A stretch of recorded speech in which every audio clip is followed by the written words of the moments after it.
Hello friends, welcome to study revolution. आज आपण 29 जानेवारी 2026चा the Hindu बघतोय आणि तोही आपल्या मातृभाषेतून म्हणजे मराठीमधून. माझं नाव आहे महेश. आपण डिस्कशनला सुरुवात करूया. त्याच्या अगोदर आपल्याला डिस्कशनचं स्वरूप माहिती असणं गरजेचं आहे. याच्यामध्ये आपण पहिल्यांदा एरुटेल डिस्कस करत असतोय. त्यानंतर टेक्स्ट कॉन्टेक्स्टच्या पेजवरती एरुटेल सारखेच काही मुद्दे डिस्कस केले असतात. ते डिस्कस करत असतोय. जर काही सिलेबसच्या दृष्टीतून महत्त्वाचं असेल तर. त्यानंतर same applies to science page. Science पेजवरती सुद्धा सिलेबसच्या दृष्टीतून काय महत्त्वाचा मुद्दा असेल, तर ते कव्हर करत असतो आणि त्यानंतर ज्या काही महत्त्वाच्या न्यूज आहेत, त्या महत्त्वाच्या न्यूज आपण कव्हर करत असतोय. आणि ऑब्व्हियसली याचं जे अंतिम उद्देश आहे, अंतिम ध्येय आपलं काय, की आपल्याला एक्झाममध्ये जास्तीत जास्त मार्क्स मिळवण्याच्या दृष्टीतून आपल्याला जे काही करता येतंय, जे काही महत्त्वाचं वाटतंय, ते आपल्याला या ठिकाणी आपण कव्हर करत असतोय. त्या दृष्टीतून हे डिस्कशन आपण कव्हर करत असतोय. असो आपण डिस्कशनला सुरुवात करूया आणि बघूया पहिले रुटीन जे आहे, ते आपल्याला एक्झामच्या दृष्टीतून काय शिकवून जाते, काय महत्त्वाचे पॉइंट्स देते, ते आपण बघायला सुरुवात करूयात. त्याच्या अगोदर एक महत्त्वाची अनाउन्समेंट. 2 तासाचा virtual one two one mentorship course जो आहे, तो सुरू झालेला आहे. तो कोणत्या विद्यार्थ्यांसाठी गरजेचा आहे? जे विद्यार्थी 2 ते 3 वर्ष झालं प्रिपरेशन करतायत, पण नेमकं कुठं चुकतंय समजत नाहीये. स्कोर येत नाहीये, त्यामुळे कॉन्फिडन्स डाउन होत चाललेला आहे. मग आपल्या प्रिपरेशनमध्ये नेमकं काय करेक्ट करणं गरजेचं आहे? नेमकं कुठं चुकतंय? ते खरं तर मार्गदर्शन त्या 2 तासामध्ये त्या विद्यार्थ्याला प्रोव्हाईड करण्याचा या ठिकाणी प्रयत्न होणार आहे आणि करेक्ट पद्धतीनं मग अभ्यास तो कसा तिथून पुढे सुरू करू शकतो आणि अभ्यास करत असताना, प्रिपरेशन करत असताना सतर्क आणि खरं तर व्हिजिलंट राहणं खूप जास्त गरजेचं असतं, की किती माझा सिलेबस कंप्लीट झालेला आहे, किती सिलेबस राहिलेला आहे. आयोगाचा ट्रेंड आपल्याला एक्झॅक्टली समजलाय का?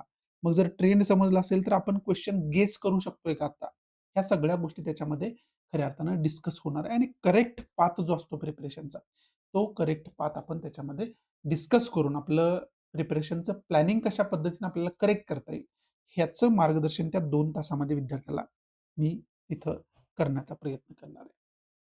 हे मेंटरशिप कोर्स जो आहे, तो सुरू झालेला आहे. फक्त 2 तासाचं हे one two one virtual session असणार आहे.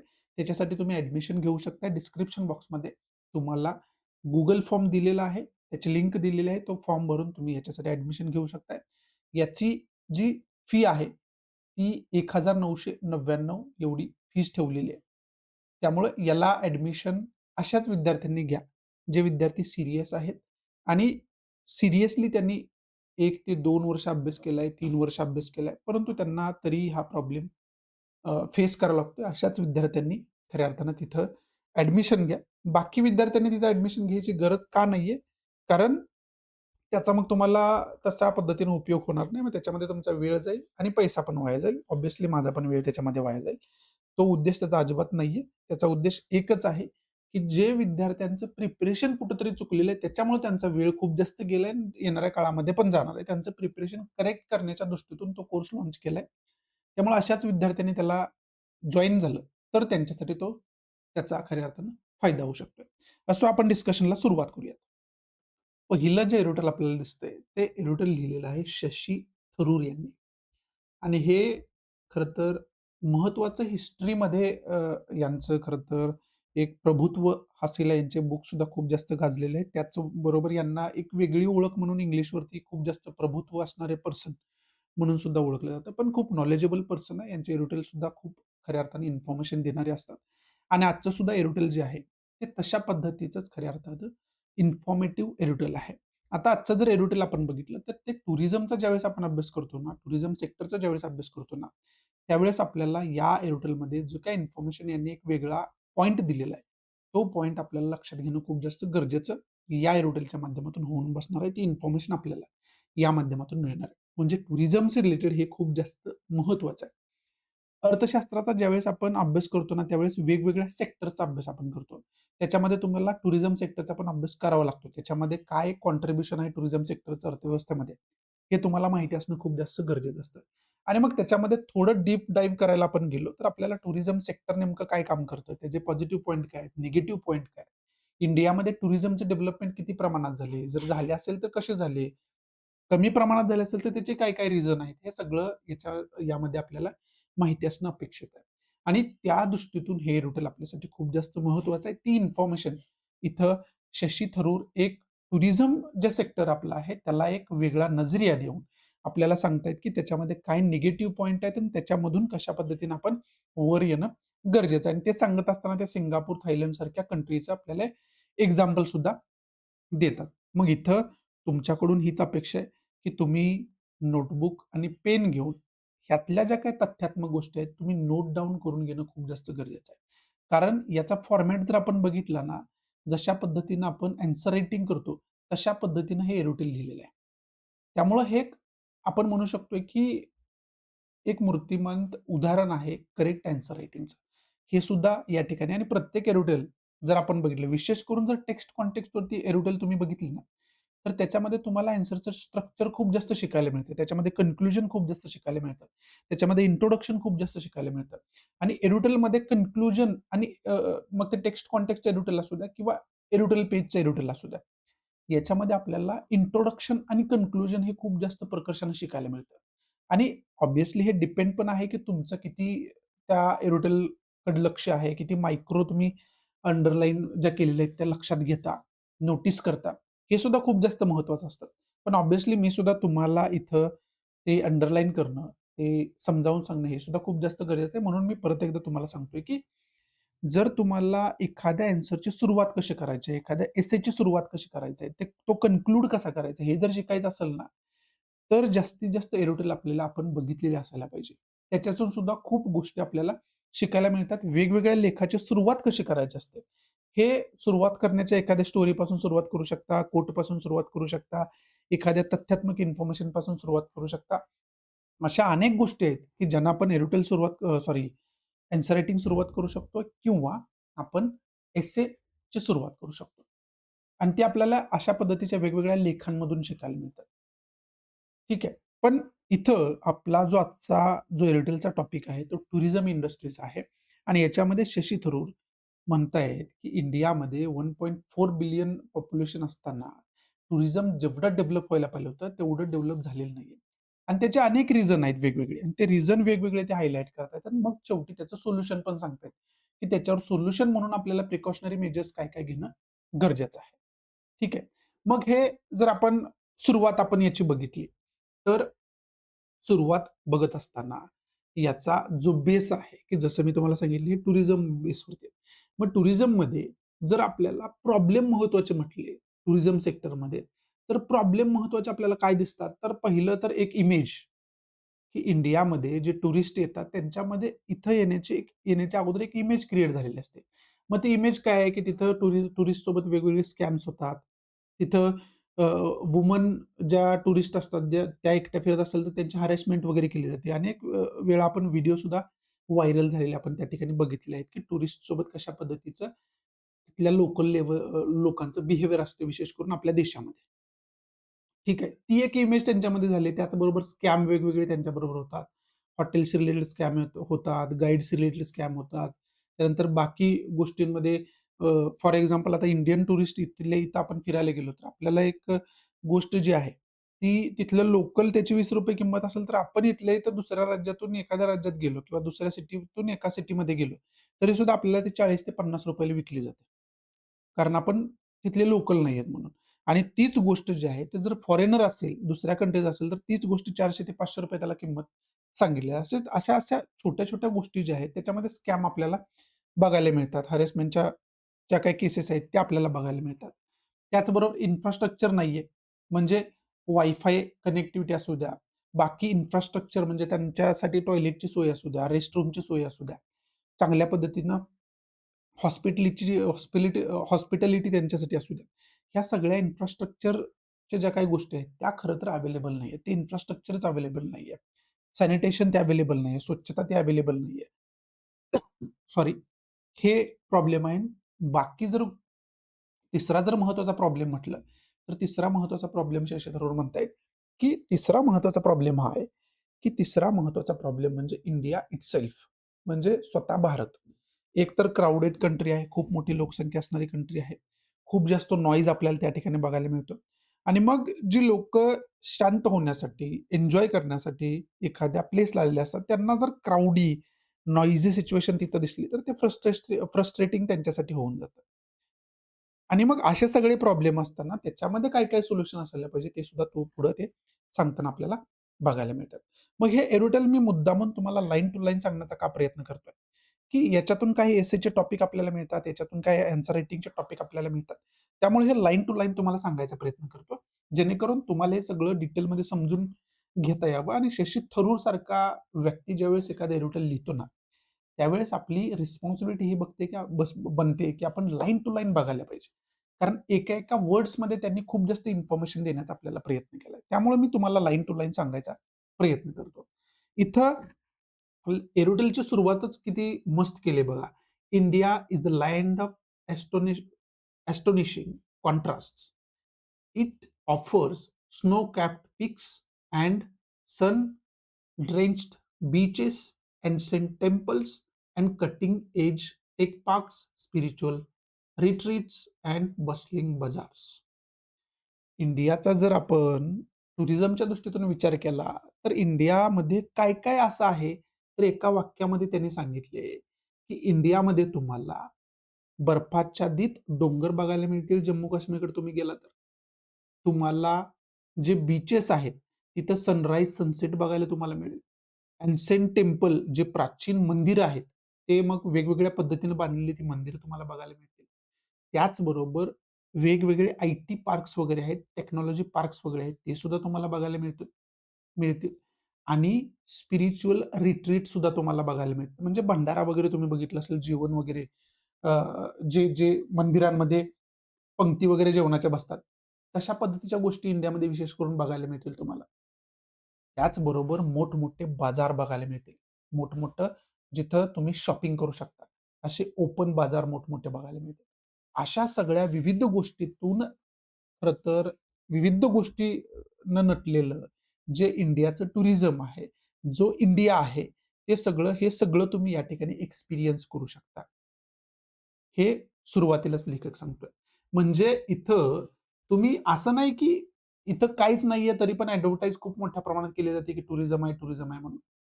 इथं खूप काही आहे आणि तुम्ही ते एक्सपिरियन्स करू शकता, असं लेखकाला पहिल्यांदा सांगायचंय. ठीक आहे. पुढं लेखक असं म्हणतोय, की India welcome just 5.6 million foreigns tourists arrival till August 2025. August 2025 पर्यंत आपण फक्त 5.6 मिलियन फॉरेन टुरिस्टला खरं तर वेलकम केलेलं आहे. म्हणजे 5.6 मिलियनच्या आसपास फक्त टुरिस्टनी इंडियाला व्हिजिट केलंय ॲज अ टुरिस्ट म्हणून. ठीक आहे. म्हणजे एवढं सगळं असताना सुद्धा या ठिकाणी टुरिस्टची संख्या आपण बघितली, तर ती खूप कमी असलेली आपल्याला पाहावयास मिळते. आणि पुढे सांगतोय, की modest figure for a country of 1.4 billion. 1.4 billion लोकसंख्या असणाऱ्या देशामध्ये ही फिगर जी आहे, ती खूप मॉडेस्ट आहे, असं लेखकाला या ठिकाणी सांगायचं आहे. आणि हे सांगत असताना लेखक सांगतोय, Singapore with the population smaller than Delhi's ड्रीफ 11.6 मिलियन बाय ऑगस्ट 2025. सिंगापूरसारखी कंट्री जी आहे, त्याची एवढी छोटीशी पॉप्युलेशन असताना सुद्धा तिथं 11.6 मिलियन टुरिस्टनी तिथं व्हिजिट केलेलं आहे. त्याचबरोबर थायलंडचे जर आपण बघितलं, की टुरिस्ट अर्निंग जर टुरिझम सेक्टरमधून होणारं अर्निंग त्यांचं बघितलं, तर ते $60 बिलियन हे फक्त टुरिझम इंडस्ट्रीमधून त्यांना मिळतात. आणि ती सुद्धा कंट्री थायलंड जी कंट्री आहे, ती खूप छोटी आहे, आपल्या सगळ्यांना माहिती आहे. मग इथं आपल्याला हे बघितल्यानंतर शॉक लागतो, की एवढ्या छोट्या-छोट्या कंट्री टुरिझम सेक्टरमधून एवढं खरं तर अ, अ, अर्थव्यवस्थेमध्ये खरं तर त्यांना बेनिफिट होतोय. ते त्या एवढं सगळं त्या टुरिझम इंडस्ट्रीमधून कमवतायत. पण इंडियाला ते यश का मिळत नाहीये? आणि या केसमध्ये उलटं आहे, की इंडियामध्ये सिंगापूर असू द्या, थायलंड असू द्या किंवा जगामधील बऱ्यापैकी कंट्री असतील, जिथं जे सापडत नाही, ते इंडियामध्ये बघायला तुम्हाला मिळेल. एकतर विविध धर्माचे लोक एकत्र राहतात. विविध जाती-जमातीचे लोक एकत्र राहतात. विविध भाषांचे लोक एकत्र राहतात. विविध कल्चरचे लोक एकत्र राहतात. आणि एकाच कंट्रीमध्ये एवढे वेगवेगळे कल्चर हे आपल्याला बघायला मिळतात. त्याबरोबर एकाच कंट्रीमध्ये एवढे जिओग्राफिकल टॉपोग्राफीज आपल्याला बघायला मिळतात. एकीकडे समुद्र बघायला मिळतोय, दुसरीकडे हिमालय बघायला मिळतोय, तिसरीकडे तुम्ही गेला तर वेस्टर्न घाट तुम्हाला बघायला मिळतोय. गड-किल्ले वगैरे तुम्हाला माहिती असतील. आणि अजून मग स्पिरिच्युअल टेम्पल्स वगैरे आहेत. विविध कल्चर आहे. त्या कल्चरल मग सगळ्या गोष्टी आल्या. ते त्यांचं हॉस्पिटॅलिटी ते कल्चरल हॉस्पिटॅलिटी आली त्यांची. हे सगळं आलं. मग हे सगळं असताना सुद्धा हे कुठंच सिंगापूर आणि थायलंड याला मॅच करू शकत नाही. तरीसुद्धा ते टुरिझममधून एवढं सगळं कमवतात. पण आपण कमवू शकत नाही. तरीसुद्धा आपल्याला व्हिजिट एवढे टुरिस्ट देत नाहीत, पण या कंट्रीना जास्त व्हिजिट करतात. मग याचं रिझन आपल्याला कुठेतरी स्टडी करणं खूप जास्त गरजेचं आहे, असं लेखकाला आपल्याला सुचवायचं. मग पुढे जाऊन लेखक म्हणजे शशी थरूर म्हणतायत, "tourism is not merely about showcasing monuments or selling sunsets. It is about creating experience that are seamless, safe, and memorable. And on that front, India has work to do." इथं लेखक म्हणतोय, की टुरिझम इंडस्ट्री ही काही sunset किंवा sunrise दाखवण्यासाठी मर्यादित नाहीये. हा एक एक्सपिरियन्स देणारी इंडस्ट्री आहे खरं तर. हा एक एक्सपिरियन्स लोकं टुरिस्ट कशासाठी येतात? एक वेगळा एक्सपिरियन्स घेण्यासाठी येतात. एक खऱ्या अर्थानं अ, वेगळं जे त्यांच्या आयुष्यामध्ये जो काही मोनोटोनस आयुष्य झालंय, त्याच्यामधून त्यांना काहीतरी वेगळं एक्सपिरियन्स करायचं असतं म्हणून ते येत असतात. म्हणजे हे this is all about experience, creative experience असं शशी थरूर म्हणतात. आणि तो एक्सपिरियन्स खऱ्या अर्थाने इंडियामध्ये क्रिएट होऊ शकतोय. पण जर आपण जे काही लूप होल्स आहेत, ते फुलफिल केले, तर ते खऱ्या अर्थानं होऊ शकतं. असं पुढे लेखकाला सांगायचं, पुढे तुम्हाला समजेल. मग पुढे लेखक आपल्याला हे सगळं सांगून सांगतोय, की नेमकं प्रॉब्लेम्स कुठं आहेत. मग ते प्रॉब्लेम सांगत असताना लेखक 3 आयचा उल्लेख करतोय. त्याच्यामध्ये इमेज, इन्फ्रास्ट्रक्चर आणि इंडिया इटसेल्फ आणि त्याची जी इन्फॉर्मेशन आहे ती तुम्हाला मी सांगितलेलं आहे. इमेज काय आहे, की सेफ्टीचा प्रॉब्लेम आपल्याला बघायला मिळतो. जे टुरिस्ट येतात त्यांच्यासाठी सेफ्टी खूप जास्त महत्त्वाची आहे.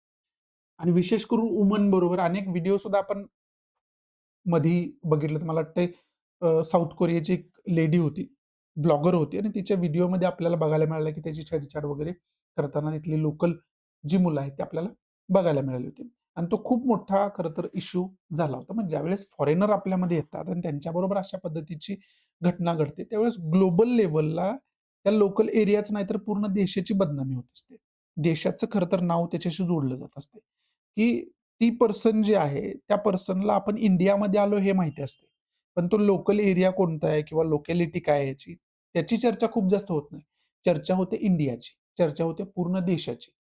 आणि मग डिस्कस केलं जातं, की यांचं कल्चर कशा पद्धतीचं आहे, यांची हॉस्पिटॅलिटी कशा पद्धतीची आहे, इथं लोकं कुठल्या मानसिकतेचे राहतात, हे सगळं त्याच्यामध्ये ग्लोबल लेव्हलला डिस्कस होत असतं. आणि त्याच्यावरती ठरतं, की मग येणारे पुढचे टुरिस्ट सुद्धा त्याच्यावरती ठरवतात, की आपण कुठल्या कंट्रीमध्ये टुरिस्ट म्हणून जायचं आणि कुठल्या कुठल्या कंट्रीमध्ये जायचं नाहीये. ठीक आहे. त्याचबरोबर सॅनिटेशनचा प्रॉब्लेम आहे, स्वच्छतेचा प्रॉब्लेम आहे. आपण कुठं जरी आता इथं तुम्ही जरी इंडियन म्हणून कुठं दुसऱ्या खरं तर सिटीमध्ये टुरिस्ट म्हणून गेला किंवा फिरायला वगैरे तुम्ही सहज गेला, तर पब्लिक टॉयलेट तुम्ही एक्सपिरियन्स अनेक वेळा केले असतील. तर ते कुठंच तिथं आपल्याला स्वच्छता बघायला मिळत नाही. म्हणजे ते भयानक परिस्थिती असते त्या टॉयलेटची. तिथं आपण जाऊच शकत नाही, अशी परिस्थिती असते. मग हा सॅनिटेशनचा खूप मोठा प्रॉब्लेम आहे. त्याचबरोबर ब्युरोक्रॅटिक हसल्स बाकी स्कॅमचं तर तुम्हाला सांगितलं, की वेगवेगळे स्कॅम्स आपल्याला बघायला मिळतात आणि त्याचबरोबर ब्युरोक्रॅटिक हसल सुद्धा आहेत. म्हणजे विजाचे वगैरे प्रॉब्लेम त्यांना फेस करावे लागतात. त्या लोकांना आणि वेगवेगळे स्कॅम्स कसे असतात हे तुम्हाला सांगितलेलं आहे. हे सगळं खऱ्या अर्थानं जे आहे ते पहिल्या प्रॉब्लेममध्ये लेखक आपल्याला समजावतो, की ही अशा पद्धतीची इमेज होऊन बसलेली आहे. त्यामुळे अशा पद्धतीची इमेज करण्यासाठी कोण कारणीभूत आहे? तर ऑब्व्हियसली आपण कारणीभूत आहे. म्हणजे त्याच्यामध्ये इम्प्रोव्हायझेशन करणं खूप जास्त गरजेचं आहे. मग आपल्याला एक जे इंडियाची इमेज आहे, ते spiritual India, adventurous India, luxury India हा जे काही वेगवेगळे पैलू आहेत, वेगवेगळे फॅसेट्स आहेत, ते फॅसेट्स आपल्याला दाखवणं खूप जास्त गरजेचं आहे. आणि तशा पद्धतीनं मग सिच्युएशन तयार करणं, तशा पद्धतीनं खऱ्या अर्थाने एन्व्हायर्नमेंट तयार करणं हे खूप जास्त गरजेचं आहे. असं लेखक आपल्याला या ठिकाणी सांगतोय. पुढे जात असताना दुसरा प्रॉब्लेम, सेकंड प्रॉब्लेम काय सांगितलाय, की इन्फ्रास्ट्रक्चर. इन्फ्रास्ट्रक्चरचा प्रॉब्लेम आहे. एअरपोर्ट्स असतील, इमिग्रेशन काउंटर असेल, टॅक्सीज असतील, वायफाय असतील, लास्ट माईल कनेक्टिव्हिटी असेल, यामध्ये आपल्याला खूप मोठे प्रॉब्लेम या ठिकाणी फेस करावे लागतात, विशेष करून टुरिस्टला. आणि मग फॉर एक्झाम्पल जम्मू काश्मीरमधल्या एखाद्या गावामध्ये त्यांना व्हिजिट करायचं आहे, जे डायरेक्टली कनेक्ट करतं हिमालयाला. तर तिथपर्यंत बऱ्याच वेळा आपल्याला बघायला मिळतं, की व्हेइकल कनेक्टिव्हिटी नाहीये. ठीक आहे. मग ते टुरिस्ट व्यवस्थित ट्रॅव्हल तिथं करू शकत नाहीत. इझिली तिथं रीच करू शकत नाहीत. आणि त्यामुळं खऱ्या अर्थानं हा जो इन्फ्रास्ट्रक्चर फॉल आहे, तो आपल्याला बघायला मिळतो. त्याचबरोबर बऱ्याच एरियामध्ये नेटवर्क्स नाहीये, वायफाय अवेलेबल नाहीये. त्याचबरोबर इमिग्रेशन काउंटर ज्यावेळेस टुरिस्ट येतात, त्यावेळेस इमिग्रेशन काउंटर जे आहे, तिथे चांगल्या पद्धतीने त्यांना खऱ्या अर्थानं मदत मिळत नाहीये. खूप मोठ्या प्रमाणात खूप अवघड परिस्थिती निर्माण करून ठेवलेली असते.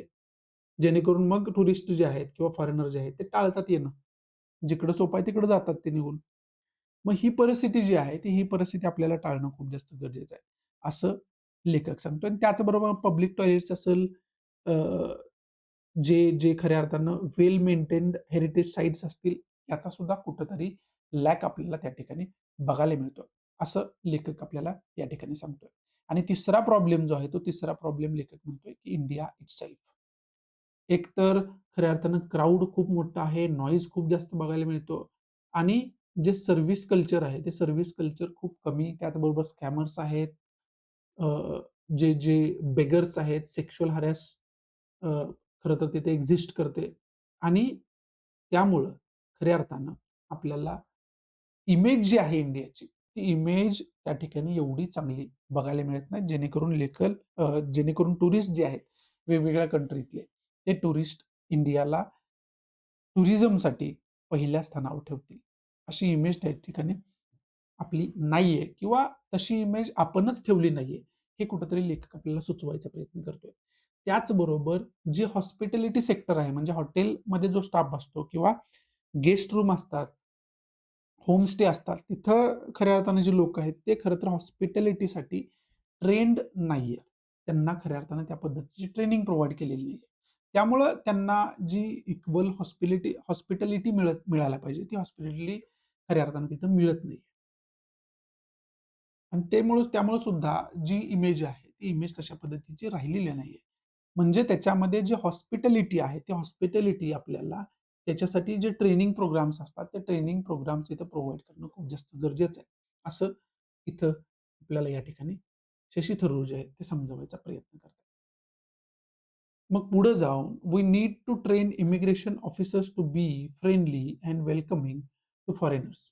And as a nation, Indians need to accept criticism of policies as part of a democratic discourse.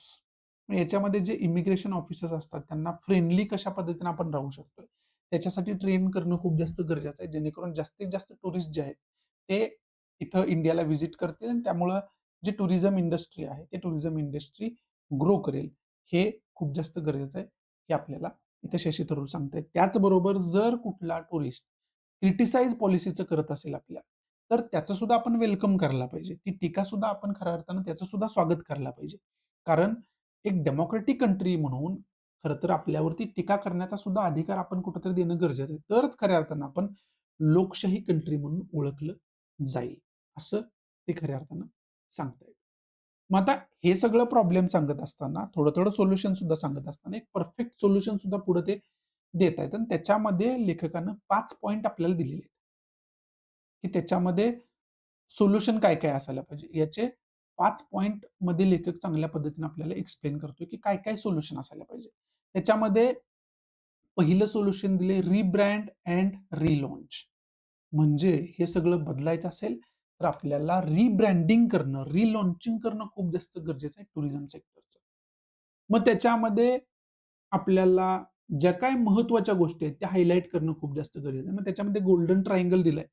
Golden ट्रायंगलचं एक सूत्र दिलंय. ते काय आहे? The Himalayan trail, the coastal belt and impeccable infrastructure and safety. Rebranding करत असताना गोल्डन ट्रायंगल म्हणजे 3 गोष्टी महत्त्वाच्या त्याच्यामध्ये सांगितलेल्या आहेत. त्याच्यामध्ये 3 गोष्टी, एक तर हिमालया इंडियाची ओळख आहे. दुसरं कोस्टल जो एरिया आहे म्हणजे किनारपट्टी जी इंडियाला लाभलेली आहे, ती त्याची ओळख आहे. आणि तिसरं म्हणजे टुरिस्ट सेफ्टी किंवा सेफ्टी, सुरक्षितता. या 3 गोष्टीमध्ये आपल्याला खूप जास्त काम करून याची शाश्वती रिब्रँडिंगमध्ये देणं खूप जास्त गरजेचं आहे. तर लोकं जे आहेत, एकतर टुरिझमचा ॲडव्हर्टाइज पण होईल आणि जे टुरिस्ट येण्याचा विचार करतील त्यांना सेफ्टीची गॅरंटी पण मिळेल. सुरक्षिततेची त्यांना गॅरंटी पण मिळेल. हे या ठिकाणी आपल्याला लेखक इथं कुठेतरी समजावायचा या ठिकाणी प्रयत्न करतोय.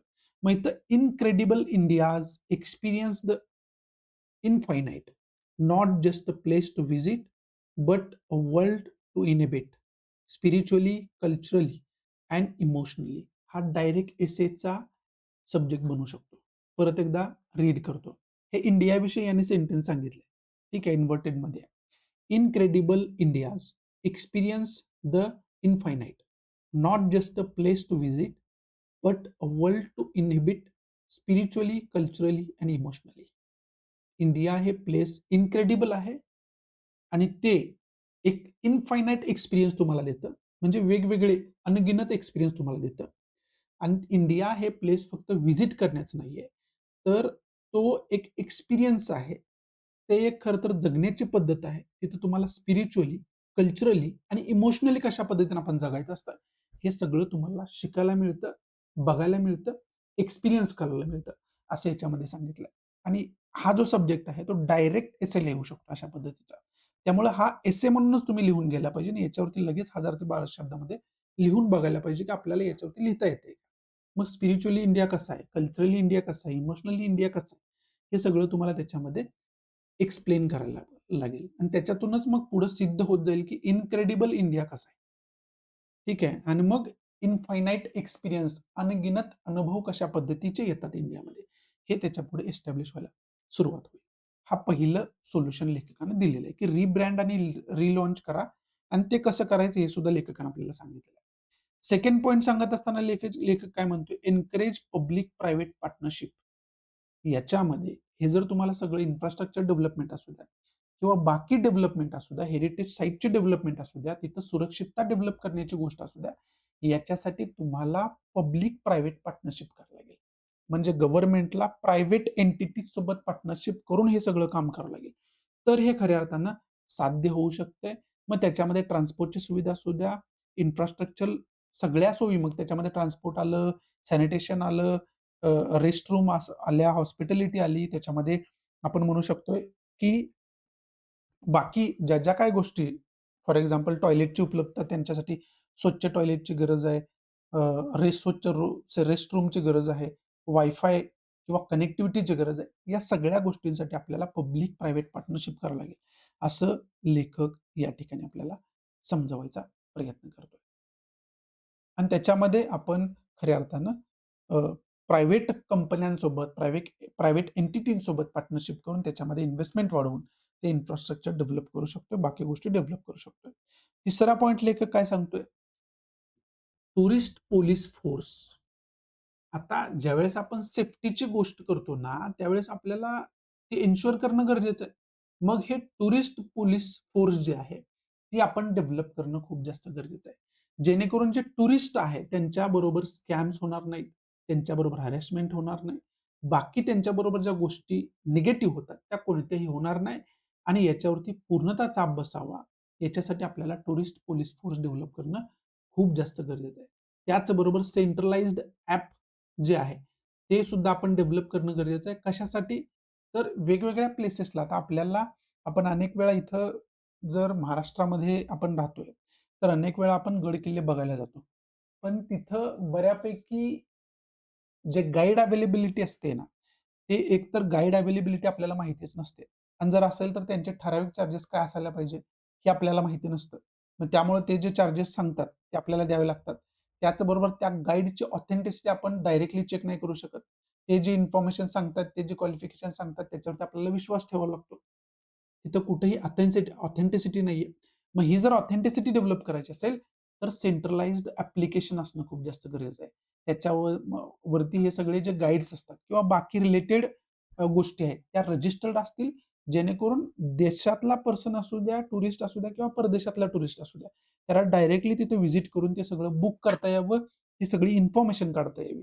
जेणेकरून त्याच्याकडे पण एक ऑथेंटिक जी गोष्ट आहे, एक क्रेडिबल इन्फॉर्मेशन आहे ती त्याच्याकडे राहील, जेणेकरून तो त्या सगळ्या गोष्टींमध्ये विश्वस्त राहून सगळं काम खऱ्या अर्थाने करू शकतो किंवा त्याचं जे काही टुरिस्ट ज्याच्या उद्देशानं तो इथं तर टुरिझमसाठी आलेला आहे, ते खरं तर तो चांगल्या पद्धतीनं विदाऊट हर्डल एक्सपिरियन्स करू शकेल. मग त्याच्यामध्ये जे डेव्हलपमेंट आहे, ते डेव्हलपमेंट आपल्याला करावं लागेल. हे थर्ड पॉइंटमध्ये सांगितलं आहे. फोर्थ पॉइंटमध्ये सांगितलेलं आहे स्ट्रीमलाईन द व्हिसा प्रोसेस. जी व्हिसा प्रोसेस आहे, ती व्हिसा प्रोसेस आपल्याला स्ट्रीमलाईन करावी लागेल. जे टुरिस्ट येत आहेत, मग ते वर्षातून अनेक वेळा येत असतील किंवा वर्षातून एकदा येत असतील किंवा प्रत्येक महिन्याला येत असतील, तर त्या सगळ्यांसाठी व्हिसा प्रोसेस खूप सोपी बनवणं खूप जास्त गरजेचं आहे. ठीक आहे, त्याच्यामध्ये ज्या काही फॉर्मॅलिटीज असतात त्या तुम्ही करायला पाहिजे. पण त्याच्यामध्ये कुठेही त्यांना प्रॉब्लेम फेस करता कामा नये. जर जेन्युइन त्यांचा काही प्रॉब्लेम असेल तर ऑब्व्हियसली व्हिसा रिजेक्ट होईल. पण जर नसेल तर लगेच त्यांना एंट्री मिळणं खूप जास्त गरजेचं आहे. त्याच्यासाठी ही जी प्रोसेस आहे, ती इफेक्टिव्ह प्रोसेस बनवणं खूप जास्त गरजेचं आहे. त्याचं स्ट्रीमलाईन करणं खूप जास्त गरजेचं आहे. असं लेखक फोर्थ पॉइंटमध्ये सांगतोय. आणि फिफ्थ पॉइंटमध्ये लेखक सांगतोय, प्रमोट सस्टेनेबिलिटी अँड ऑथेंटिसिटी. म्हणजे जसं की तुम्हाला शाश्वतपणा त्याच्यामध्ये आणणं खूप जास्त गरजेचं आहे. आणि ऑथेंटिसिटी म्हणजे त्याला काय तर क्रेडिबिलिटी असायला पाहिजे. जसं की ॲप डेव्हलपमेंट तुम्हाला सांगितलं, की क्रेडिबिलिटी प्रत्येक गोष्टीला असायला पाहिजे. जेणेकरून त्यांच्यासोबत कुठलाही स्कॅम होणार नाही. त्यांना कुठलीही चुकीची इन्फॉर्मेशन जाणार नाही. एक क्रेडिबल सोर्स पाहिजे त्यांना इन्फॉर्मेशनचा किंवा प्रत्येक गोष्टीचा. तो क्रेडिबल सोर्स कुठेतरी आपण या ठिकाणी डेव्हलप करणं खूप जास्त गरजेचं आहे. म्हणजे त्याच्यामध्ये शाश्वतता जी आहे, सस्टेनेबिलिटी जी आहे, ती आणणं खूप जास्त गरजेचं आहे. असं लेखक या ठिकाणी आपल्याला समजवायचा प्रयत्न करतोय. आणि मग याच्यामध्ये tourism must be national priority. आणि मग हे कन्क्लुजन करत असताना लेखक म्हणतोय, की टुरिझम ही देशाची प्रायोरिटी असायला पाहिजे. नॅशनल, राष्ट्रीय प्राथमिकता आपली टुरिझम असायला पाहिजे आता. हे लेखक या ठिकाणी सांगतोय. कारण इंडिया जो आहे, तो सगळ्याच बाबतीत विविधतेनं नटलेला देश आहे. इथं खूप जास्त एक्सप्लोर करण्यासारखं आहे, खूप जास्त एक्सपिरियन्स करण्यासारखं आहे, खूप जास्त डोळे भरून बघण्यासारखं आहे. पण त्याच्यामधून आपण खूप कमी अर्निंग करतोय. म्हणून म्हणजे आपली कुठेतरी इथं पॉलिसी चुकते, त्याचं इम्प्लिमेंटेशन चुकतंय, आपल्याकडे त्याचं इन्फ्रास्ट्रक्चर नाही. त्याचा म्हणजे त्याचा कुठलाही खरं तर आर्किटेक्चर आपण तयारच केलेलं नाही. ते तयार करणं खूप जास्त गरजेचं आहे. तर आपण याच्यातून खूप मोठ्या प्रमाणात जे टुरिस्ट इकॉनॉमी आहे, ती खूप मोठ्या प्रमाणात खरं तर वाढवू शकतोय आणि त्याचा एक खऱ्या अर्थानं आणि हे जे शशी थरूर टुरिझम इंडस्ट्री एवढा भर देत आहेत, ते त्यांचं खूप त्याच्यामध्ये तथ्य पण आहे. कारण थायलंड सारखी कंट्री असू द्या, सिंगापूर सारखी कंट्री असू द्या किंवा आता दुबई वगैरे असू द्या, हे बऱ्यापैकी टुरिझम वरती खऱ्या अर्थानं टुरिझमचा खूप मोठ्या प्रमाणात बेनिफिट घेणाऱ्या कंट्रीज आहेत. ठीक आहे. आणि टुरिझम जर यांचं बंद झालं, तर बऱ्यापैकी निगेटिव्ह परिणाम त्यांच्या अर्थव्यवस्थेवर होतो. एवढं स्ट्राँग खरं तर त्यांची टुरिझम इकॉनॉमी. म्हणजे आपल्याला आणि त्यांच्याकडे आपल्यासारखं काहीच नाहीये. आपल्याकडे जेवढं आहे त्याच्या 10% पण नाहीये तिथं. टुरिस्टनी जाऊन बघावं असं किंवा एक्सपिरियन्स करावा असं. एवढं सगळं आपल्याकडे आहे. तरीसुद्धा आपण याच्यातून काही कमवत नाही. म्हणजे काय? की आपलं कुठेतरी इन्फ्रास्ट्रक्चर कमी पडते. आपली जी काही खऱ्या अर्थानं टुरिझम सेक्टरची डेव्हलपमेंटसाठी जे काही एफर्ट्स घ्यायला पाहिजे होते आपण, ते तितके आत्तापर्यंत घेतलेले नाहीत. हे सरळ-सरळ याच्यातून दिसते. म्हणून शशी थरूर जे म्हणतायत, की जगभराचा एक्सपिरियन्स एकीकडे आणि इंडियाचा एक्सपिरियन्स एकीकडे. हे असताना सुद्धा इंडिया त्याच्यातून कमवत नाहीये. ही खूप दुर्दैवाची गोष्ट आहे. हे या ठिकाणी लेखक सांगतोय. आणि जी-एस-टी रिफॉर्ममध्ये सुद्धा हॉटेलिंग जे बिझनेस आहे, त्याला खूप जास्त प्राधान्य देणं खूप जास्त गरजेचं होतं. ठीक आहे, जेणेकरून इनडायरेक्टली टुरिझम सेक्टरला त्याचा खऱ्या अर्थाने डेव्हलपमेंटमध्ये फायदा झाला असता. पण ते सुद्धा ही खूप लाजिरवाणी गोष्ट आहे. डायरेक्टली म्हणताय की हे शेम आहे. लाजिरवाणी गोष्ट आहे, की त्याच्यामध्ये सुद्धा त्याचा खरं तर विचार जास्त केलेला नाहीये. आणि मग हे जे टुरिझम सेक्टर आहे, याच्यामुळं अर्थव्यवस्थेला ऑब्व्हियसली फायदा होणारच आहे. त्याचबरोबर एम्प्लॉयमेंट जनरेशन जे आहे, ते खूप जास्त होणार आहे टुरिझम सेक्टरमुळे. आणि टुरिझम सेक्टरमुळे होणारं जे एम्प्लॉयमेंट जनरेशन असतं त्याच्यामध्ये खूप जास्त स्किल तुम्हाला असायची गरज नाही. तुम्ही अनस्किल्ड असाल तर बऱ्याच गोष्टी त्याच्यामध्ये तुम्ही एम्प्लॉयमेंट बऱ्याच गोष्टींमध्ये तुम्ही खरं तर एम्प्लॉयबल होऊ शकता. म्हणजे हे अनएम्प्लॉयमेंट दूर करण्यासाठी सुद्धा खूप जास्त महत्वाचं आहे. हे आपण इकडं समजून घेणं खूप जास्त गरजेचं आहे. त्या दृष्टीतून हे सगळं एरोटेल आपल्यासाठी महत्वाचं होतं. आणि मी शशी थरूर यांनी लिहिलेलं हे एरोटेल आहे. म्हणून सुद्धा मी तुम्हाला लाईन टू लाईन समजावायचा प्रयत्न केलाय. आणि बरीच या एरोटेलमधून आपल्याला टुरिझम सेक्टरशी रिलेटेड इंडियाच्या टुरिझम सेक्टरमध्ये नेमकं काय चाललेलं आहे, काय काय प्रॉब्लेम्स आहेत, त्याचे सोल्युशन काय काय असायला पाहिजे, ही परिपूर्ण जे इन्फॉर्मेशन आहे ती याच्यातून आपल्याला शिकायला मिळाली आहे. आशा आहे तुम्ही चांगल्या पद्धतीने हे नोट करून घेतलं असेल, समजावून घेतलं असेल, पूर्ण लक्ष देऊन हे जे आहे ते तुम्ही सगळं वॉच केलं असेल. याची वारंवार रिव्हिजन करत राहा. 100% याचा आपल्याला मेन्स आन्सर रायटिंगमध्ये, एसेमध्ये फायदाच होईल. बाकी याच्यामध्ये इम्पोर्टंट असं काही नाहीये. त्यामुळे पुढचं काय महत्वाचं आहे ते आपण बघायला सुरुवात करूया. पुढचं जे रुटल आहे ते चायनीज जे अँबॅसेडर आहेत, इंडियन एम्बसीमध्ये म्हणजे चायनाची जी राजदूतावास असतं इंडियामध्ये त्याच्यामध्ये हे काम करतात. त्यांनी लिहिलेलं हे रिडल आहे. त्यामुळे ऑब्व्हियसली चायना कशा पद्धतीने चांगला आहे आणि चायनाचे आणि इंडियाचे कशा पद्धतीचे संबंध अजून चांगले होऊ शकतात याच्यावरतीच लिहिणार आहे. याच्यामध्ये काही दुमत नाही आणि याच्यामध्ये चायनाचं खूप जास्त गुणगान आपल्याला बघायला मिळेल आणि ते बघत असताना आपल्याला काही आकडेवारी आपल्याला या ठिकाणी मिळते. त्याच्यामध्ये ते म्हणतात की China's contribution to global economic growth is expected to reach around 30%. जी ग्लोबल इकॉनॉमिक ग्रोथ आहे त्याच्यामध्ये एकटा चायनाचा 30% जे आहे तो हातभार आहे असं या ठिकाणी हे पहिल्यांदाच सांगते.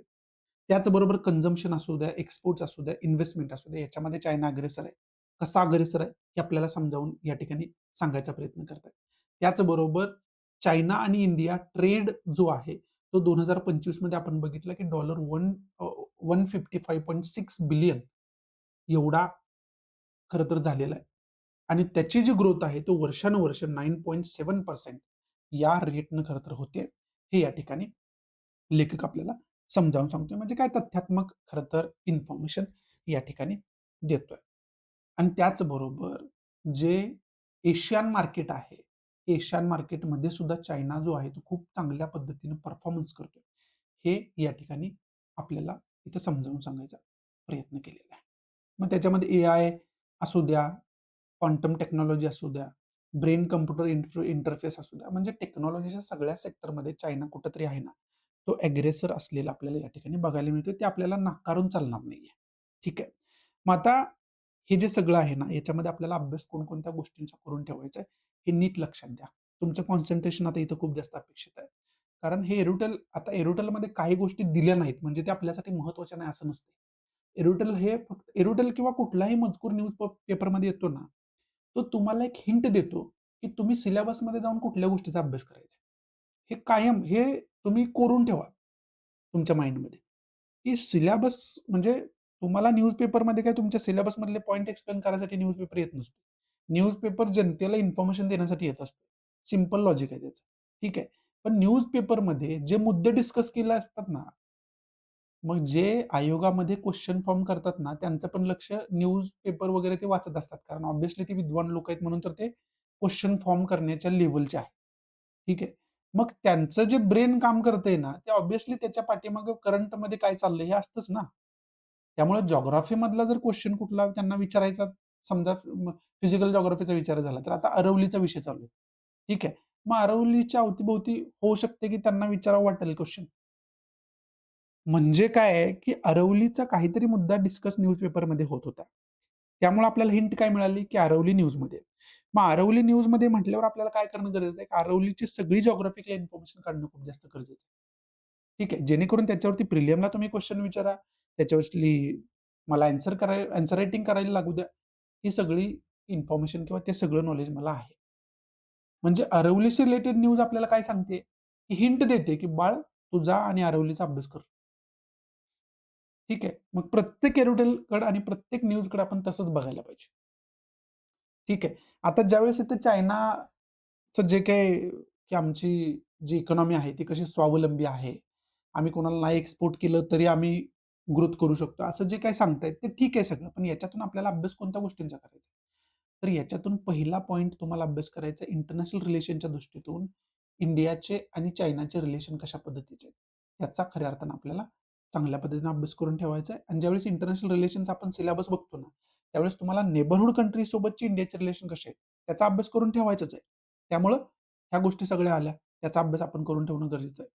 दुसरी गोष्ट काय आहे, की चायना जो आहे ना, तो टेक्नॉलॉजीमध्ये एवढी ॲडव्हान्समेंट का करतोय? एक तर त्यांच्याकडे रेअर अर्थ एलिमेंट जे आहे, जे रेअर अर्थ एलिमेंट ज्याला आपण म्हणतो, त्यांचा साठा खूप मोठ्या प्रमाणात आहे. रेअर अर्थ एलिमेंट म्हणा किंवा रेअर अर्थ मिनरल म्हणा. हे रेअर अर्थ एलिमेंट किंवा मिनरल काय आहे?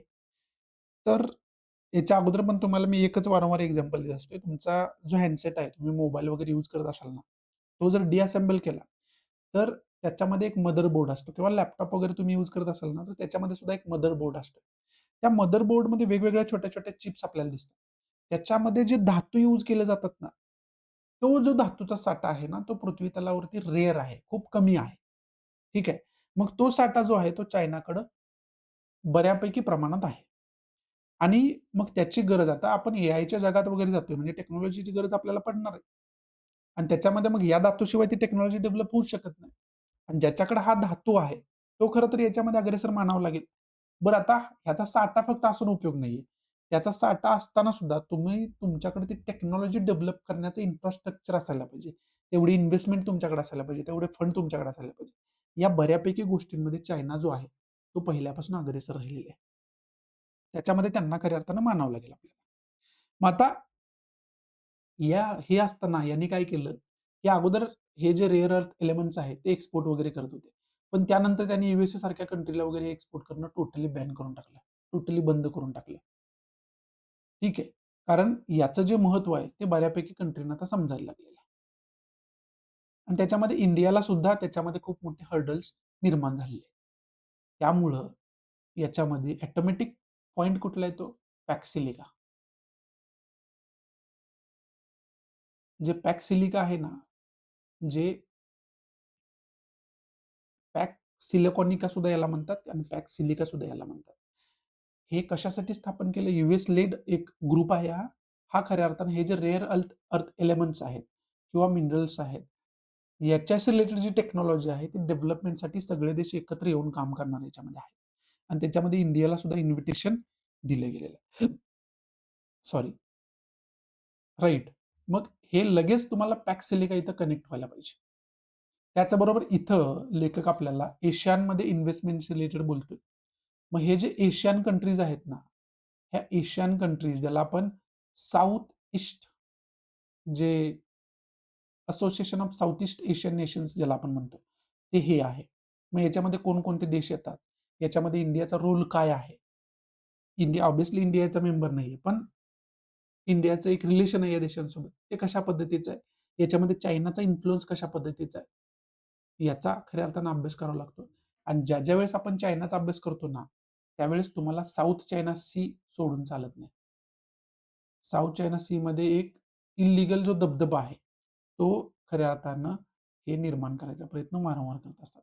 त्यामुळे हे साउथ चायना सी, मग इंडो पॅसिफिक रिजनमध्ये साउथ चायना सी आहे, मग इंडो पॅसिफिक रिजनचं महत्त्व, या सगळ्या गोष्टी तुम्हाला अभ्यास करणं आलंच त्याच्यामध्ये. हे तुम्हाला वेगळं सांगायची गरज पडायला नाही पाहिजे. त्या दृष्टीतून आपल्याला हे एरिटल हिंट देते, की या सगळ्या गोष्टींचा आपण अभ्यास चांगल्या पद्धतीने करून ठेवायला पाहिजे. आणि जे रेग्युलर खऱ्या अर्थानं आपलं जे हे द हिंदूचं डिस्कशन फॉलो करतात, त्यांना हे बऱ्यापैकी जवळ-जवळ पाठ झालेलं आहे, या सगळ्या गोष्टी. ते त्यांना फक्त याच्यामध्ये ज्या-ज्यावेळेस आपण डिस्कस परत-परत करतोय, त्या-त्यावेळेस त्यांना रिव्हिजन करण्याची गरज असते. आणि या एशियानवरती वेगळं लेक्चर ऑलरेडी मी बनवून ठेवलेलं आहे. त्याची लिंक जे करंट बेस्ड इश्यू नावाची प्लेलिस्ट आहे, त्याची लिंक डिस्क्रिप्शन बॉक्समध्ये मी दिली आहे. ते जे आहे ते तुम्ही जॉइन करू शकताय. सॉरी, ते जे प्लेलिस्ट आहे त्याला व्हिजिट करू शकताय आणि ते लेक्चर बघू शकताय. त्याच्यामध्ये डिटेल इन्फॉर्मेशन एशियनची मी दिलेली आहे ऑलरेडी. साउथ चायना सीचा इश्यू काय आहे? इंडो पॅसिफिक रिजनचा इश्यू काय आहे? त्याचं महत्त्व काय आहे? याचं सुद्धा वेगळं लेक्चर ऑलरेडी बनवलेलं आहे मी. ते पण हे दोन्ही लेक्चर याच्या रिलेटेड जे आहे ना, ते मी आपल्या जे टेलिग्राम चॅनल आहे आन्सर रायटिंगसाठी बनवलेलं असू द्या किंवा बाकी टेलिग्राम चॅनल आपलं आहे. तिथं मी पोस्ट करेन. ते सुद्धा तुम्ही बघितलं तरी तुमच्या या सगळ्या गोष्टी तिथंच खऱ्या अर्थानं कव्हर होतील. बाकी याच्यामधून घेण्यासारखं असं काही नाहीये. जे तथ्यात्मक आकडेवारी होती, ती पण तुम्हाला सांगितलंय. ती इंटरनॅशनल रिलेशनमध्ये उपयोगाला येऊ शकते. तुम्ही ते नोट ऑब्व्हियसली करून घेतली असेल. बाकी याच्यामध्ये इम्पोर्टंट असं काही नाहीये. इथून पुढे आपल्या ज्या काही महत्त्वाच्या न्यूज आहेत, त्या महत्त्वाच्या न्यूज सुरू होत आहेत आणि पहिलीच मोठी न्यूज काल दिवसभर आपण सगळ्यांनी बघितलं असेल, की सकाळीच एक न्यूज आली, की अजित पवार यांची बारामतीमध्ये प्लेन क्रॅशमध्ये दुर्दैवी त्यांचा मृत्यू झाला. आणि मग त्याच्याशी रिलेटेड सगळ्या दिवसभर न्यूज वगैरे आपण सगळ्यांनी बघितले असतील. ते अजून पण आता आज त्यांचा अंत्यविधी आहे.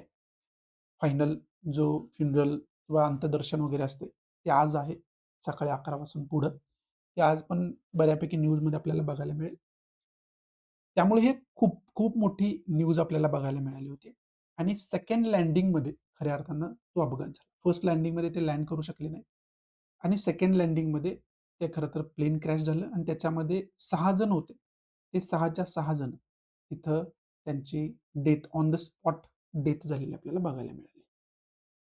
मग जर अजितदादांचा आपण विचार केला, अजित पवार यांचा आपण विचार केला, तर ते जवळ-जवळ 5 वेळा डेप्टी चीफ मिनिस्टर राहिलेले आहेत. ते चीफ मिनिस्टर कधी होऊ शकले नाहीत. पण डेप्टी चीफ मिनिस्टर जे 2010 ते 12 कालावधीमध्ये पृथ्वीराज चव्हाण सीएम होते, त्यावेळेस ते डेप्टी सीएम होते. त्यानंतर 2012 ते 2014 पृथ्वीराज चव्हाणच होते सीएम, त्यावेळेस ते डेप्टी सीएम होते. 2019 या काळामध्ये देवेंद्र फडणवीस यांच्यासोबत ते डिप्टी सीएम होते. आणि 2023 मध्ये जर आपण बघितलं तर एकनाथ शिंदे याच्या अगोदरचं सरकार. एकनाथ शिंदे सीएम होते त्यावेळेस हे डेप्टी सीएम होते. आणि 2000 आता 19-22 मध्ये जर आपण बघितलं, तर ते उद्धव ठाकरेंसोबत डेप्टी चीफ मिनिस्टर होते. आणि आत्ता आपण देवेंद्र फडणवीस सीएम असताना एकनाथ शिंदे आणि अजितदादा पवार हे डेप्टी सीएम असताना आपल्याला बघायला मिळाले होते. आणि आत्ता या कार्यकाळामध्येच त्यांचा खऱ्या अर्थानं दुर्दैवी अंत झालेला आपल्याला या ठिकाणी बघायला मिळालेला आहे.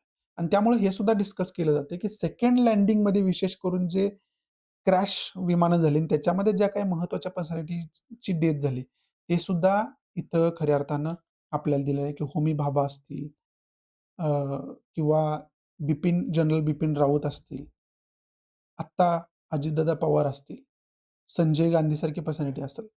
ह्या सगळ्या केस, ह्या ज्या सगळ्या व्यक्तींना आपण गमावलेलं आहे, ते खऱ्या अर्थानं कुठेतरी सेम सिच्युएशन तिथं अप्लाय झाले होते. आणि त्या सिच्युएशनमध्ये या या ज्या सेम पर्सनॅलिटीज आहेत, या ज्या सॉरी या ज्या वेगवेगळ्या पर्सनॅलिटीज आहेत, त्या सेम केसमध्ये आपण गमावलेल्या आपल्याला बघायला मिळतात. ठीक आहे. मग एक दुःखद घटना म्हणून फक्त इन्फॉर्मेशन असायला पाहिजे. तसं याचं एक्झाम्स रिलेटेड काही महत्त्व नाहीये. पण